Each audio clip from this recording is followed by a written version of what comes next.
How do you decide what the right thing to do is when nobody is watching? In order for you to make good decisions, you need to have a well-calibrated moral compass. What does that even mean?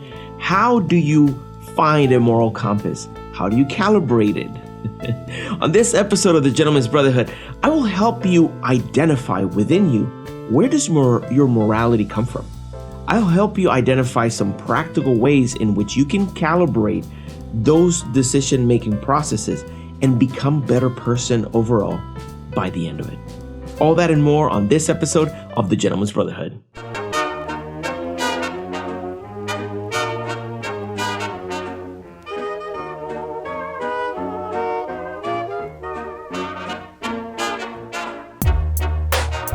Welcome to the Gentleman's Brotherhood. I'm your host, Juan Sepulveda. This is a program that helps you identify what does it mean to be a good man in the 21st century. We provide information and practices that can help you become a better man today. On this episode, we want to talk about morality. How do you gauge when something is moral or isn't? I want to start with a quote that I really enjoy. It says, "The true test of a man's character is what he does when no one is watching." John Wooden. First, let's start with a few definitions. What does morality mean? According to the Oxford Languages Dictionary, morality is defined as the principles concerning the distinction between right and wrong, or good and bad behavior, a particular system of values and principles of conduct, especially one held by a specific person or society. Now, you might have heard the terms ethics and morals being used interchangeably. And in philosophy, they tend to be used in that manner. You can use them to both mean that kind of decision-making that is expected from a group, an organization, a culture, a society. But for our purposes, let's talk about the distinction between ethics and morality. In the way that we're going to be using it, ethics refers more to that set of guidelines that a group or organization is going to establish and expect from its members to implement and practice. Now, morality, I would describe it more as that innate barometer or that moral compass, that decision-making gauge that you use to determine whether something is good or bad. Some people argue that you are born with this. Other people say that it comes strictly from religious traditions. Others will say that society is able to just make the decisions and inculcate their membership to follow these kinds of behaviors. But I would say that it's a complex answer. This comes from many aspects of your life. But just because you've come with a specific set of morals that you have adopted into your moral compass, it doesn't mean that they are beyond fallibility. It doesn't mean that whatever concepts you have of what is moral or isn't shouldn't be questioned or shouldn't be put to the test just to make sure that you're following something that is truly moral. Now, you may say, Juan, how can you claim something to be truly moral? And I invite you to think about it in this manner. This comes from a book that I really enjoy from the author Sam Harris, where he talks about the moral landscape. He tries to posit that morality doesn't necessarily come from a spiritual or religious background, and it doesn't strictly come from just an evolutionary process, but it could be an in-between, where you as an individual can ask yourself, does this contribute to the well-being of others? Does it contribute to the well-being of society? Or does it push society or others into more suffering, turmoil, and negativity? It seems to be a simple question that you can ask. Whenever you're making a decision, ask yourself from a selfless point of view, does this contribute to my well-being? Does it contribute to the well-being of the people that surround me? Does it contribute positively to the well-being of other sentient beings? Now, you see, morality doesn't limit itself to your behavior towards other people. You can think of morality as that barometer that helps you determine whether a decision is right for other people, for other entities, like, for example, for animals. You can have a decision-making process that helps you be a positive contributor to the well-being of animals. I'll even go as far as to say that you should be comfortable yourself with even treating digital assistants like Siri, Google Assistants, or even Alexa. Why do I say that? You should feel comfortable treating them with morality. Because as these different gadgets become more and more indistinguishable from another individual, you don't want to fall into the prey of treating them with disrespect and becoming comfortable with that kind of attitude coming from you towards another intelligent being. It's only a matter of time before it really is undistinguishable whenever you're speaking with one of these digital assistants and speaking with a real human being. Some people even argue that some of these may at one point develop consciousness or feelings or something like that. I wouldn't go that far, but I don't know. It's all remains to be seen. So how do we go about calibrating this internal moral compass? You can look at it as this is the tool that you carry within you as you walk through life, and you deploy it whenever you have to make a decision of right or wrong, whether one decision is better than another. So in this case, I want to start with a quote that I really enjoy from my childhood. This is one that I would hear my mother say to me quite often. Anytime I brought around any friends that she may not agree with, she would remind me, and she would say in Spanish, "Dime con quién andas y te diré quién eres," which translates loosely to, "Tell me who you're with and I'll tell you who you are." What she meant by that is that the company you keep has great influence, not just on who you are, but in the perception of who you are.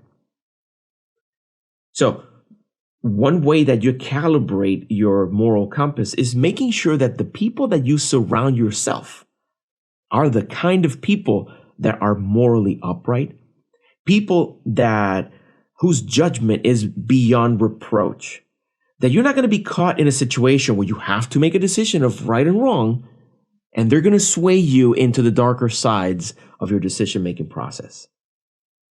I invite you to check out one of the previous episodes we had here on the Gentleman's Brotherhood that talks about curating friendships. How do you decide who you spend your time with, who you allow into your inner circle, and the benefits that come with being disciplined in that decision-making process of who is in and who's out? The other aspect of surrounding yourself with people includes your family. There are people that belong to your family that do not have a proper moral compass. Their decision-making is not something to be admired, is not something worth emulating. If you know this about these individuals, perhaps limiting your involvement with them, or perhaps limiting their involvement in your decision-making process. Just because they're family doesn't mean they're good people, right? Nobody knows your family better than you, so you make a decision on that regard.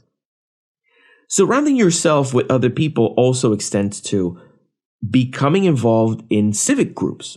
Let's say, for example, you become part of the Rotary Club, which is it's an organization that brings professionals together and helps them develop connections, develop upward mobility, become more effective in charitable giving. The kind of people that you may find in a civic group like that could inform properly your moral compass and help calibrate it better, putting you in touch with your charitable side, engaging in civic activities that are going to help the community.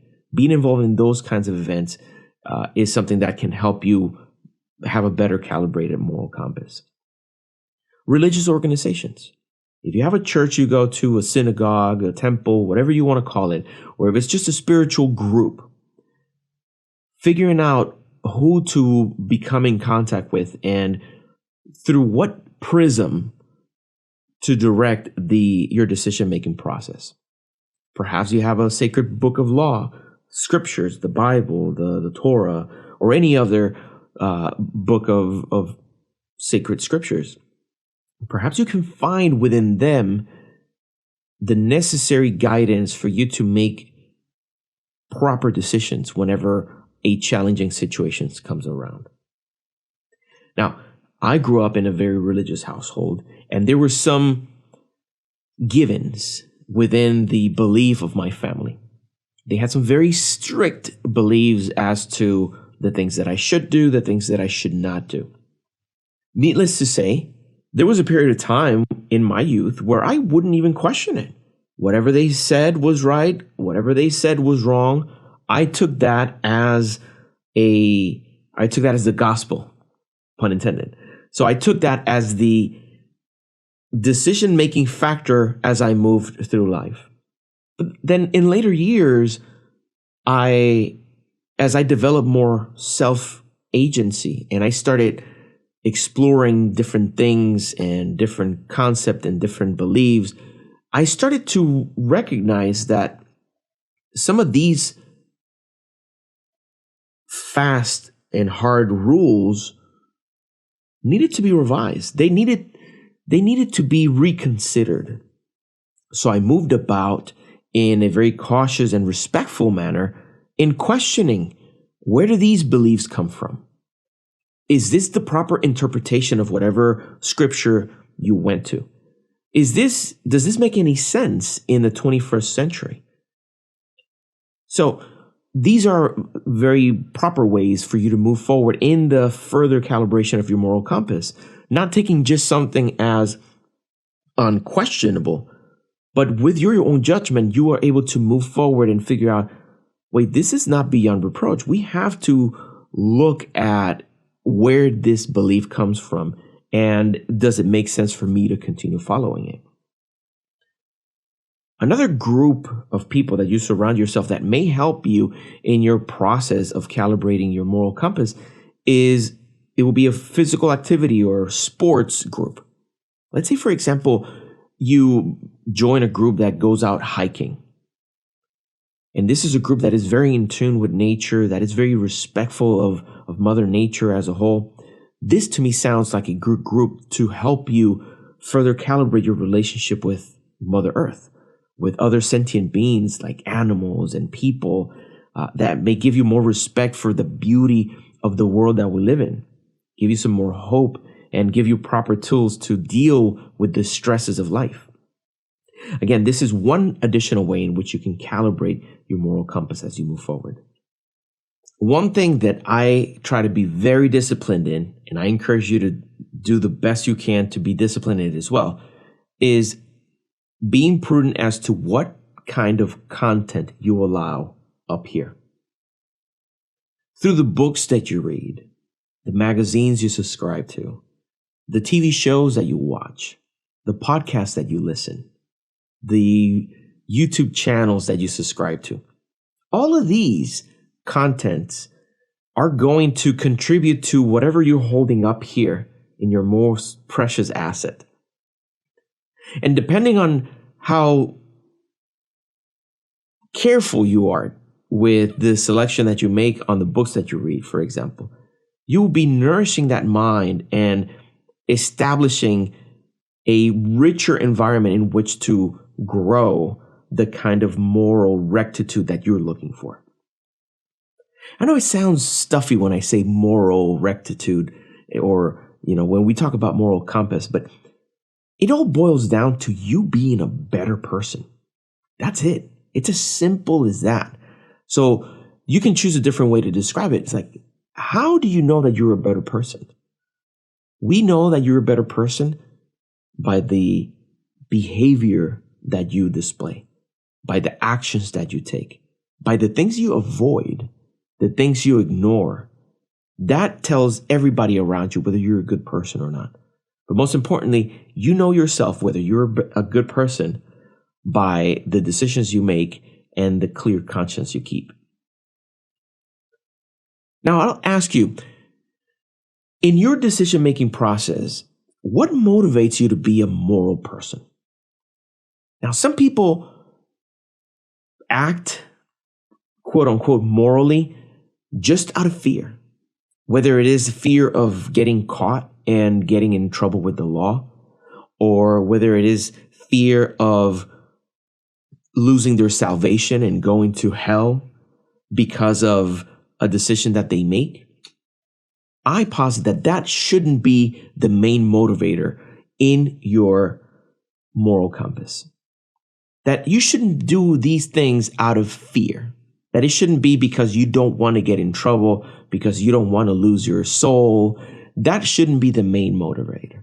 I think the main motivator should be for you to contribute to your well-being, the well-being of your family, the well-being of your community, that you are a good cog in this machine that we call society.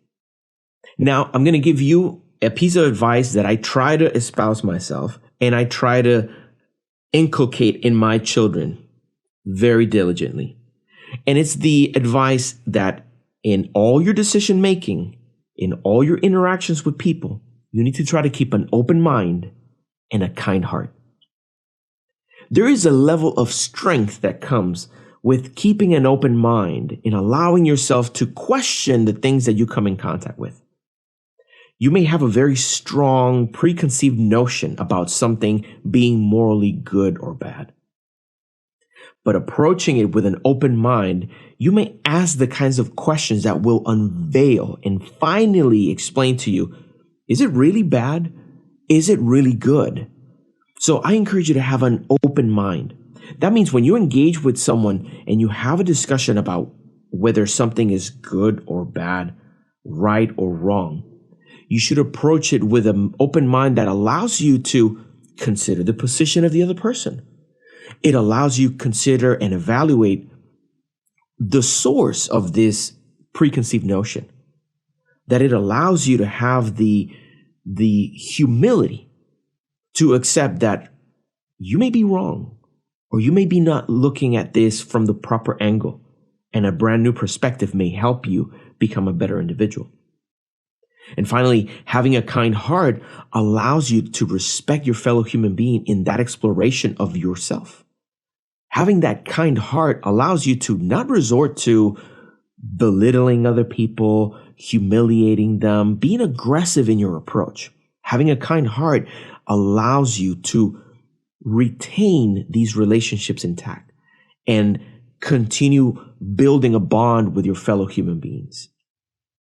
I see that many people sacrifice this in the process of learning. They approach it from a very condescending approach or a very aggressive and mean-spirited angle. I think you can set yourself apart by simply approaching all your decision makings with an open mind and a kind heart. I hope you found this conversation helpful. I would love to hear from you in the comments section. What decisions have you made lately where you had to question whether it was a right or wrong decision? Have you had any preconceived notions approaching a decision making and realized that maybe you were looking at it from a wrong perspective and you've reevaluated and changed your mind? I would love to hear those here in the comment section. Share them in any of our social media groups. And I want to extend a very, very deep gratitude to all of you who support us on Patreon. Our supporters on Patreon get early access to all of our episodes. They get behind the scenes looks at what we're working on. They get to even put their 2 cents in when it comes to making decisions as to the topics that we cover. So if that sounds interesting to you, I invite you to come over to patreon.com/Juan Sepulveda and make sure to join our group. It helps us reach other people and help men out there who need guidance to become a better man today. Thank you so much for your time and your attention. And until next time, I wish you courage and courtesy.